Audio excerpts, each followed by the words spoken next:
ஹாய்ங்க. வணக்கம். இன்றைக்கி இட்லி பொடி எப்படி பண்ணுறதுன்னு பார்க்கலாம். அதுக்கு ஸ்டவ்வில் ஒரு கடாய் வச்சுங்க. உளுந்து போட்டுங்க. உளுந்து போட்டு நல்லா கிளறி விடுங்க. அதுக்கப்புறம் ஒரு 10 காஞ்ச மிளகாய் போட்டுங்க. காரத்துக்கு ஏற்றாப்புல நீங்கள் போட்டுங்க. அப்புறம் கொஞ்சமாக பூண்டு போட்டுங்க. பூண்டு போட்டு நல்லா உளுந்து செவந்து வர வரைக்கும் நல்லா கிளறிக்கிட்டே இருங்க. மீடியமான ஹீட்டில் வச்சு மெதுவாக கிண்டிக்கிட்டே இருங்க. கருக விடக்கூடாது. உளுந்து நல்லா செவந்து வந்துருச்சு.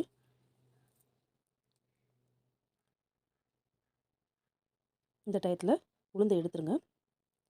அதே கடாயில் கொஞ்சமாக கடலைப்பருப்பு போட்டு நல்லா கொஞ்சம் வதக்கிக்கங்க.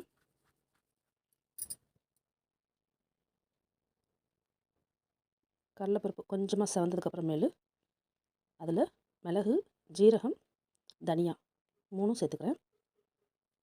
அது கூடவே கருவேப்பிலை உங்கள்கிட்ட எவ்வளோ தேவைப்படுதோ அவ்வளோ போட்டுக்கலாம். நல்லா வதக்கிட்டே இருங்க. கருவேப்பிலை நல்லா மொறுமொறுன்னு வதங்கணும்.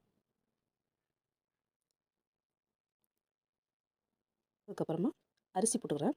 அரிசி வந்து அந்த இட்லி பொடியில் நல்லா மொறுமொறுன்னு ஒரு டேஸ்ட் கொடுக்கும். அதுக்காக அரிசி போட்டுக்கிறேன். அரிசி போட்டு நல்லா பொரிய விடுங்க. பொரிய விட்டு அதையும் எடுத்து வச்சுக்கோங்க. எல்லாத்தையும் ஒரு பாத்திரத்தில் போட்டு நல்லா ஆற வச்சுருங்க. இப்போ ஆறின எல்லாத்தையும் ஒரு மிக்ஸி ஜாரில் சேர்த்துங்க. அது கூடவே ஒரு கொஞ்சமாக பெருங்காயத்தூள், கலருக்காக வெறும் மிளகாத்தூள், தேவையான அளவு உப்பு போட்டுங்க. உப்பு போட்டு நல்லா மிக்ஸியில் நைஸாக அரைச்சி எடுத்துக்கோங்க. அரைச்சி எடுத்த பொடியை ஒரு அது பாத்திரத்தில் போட்டுட்டு அதை நல்லா கிண்டி விட்டு ஆற விட்டுருங்க.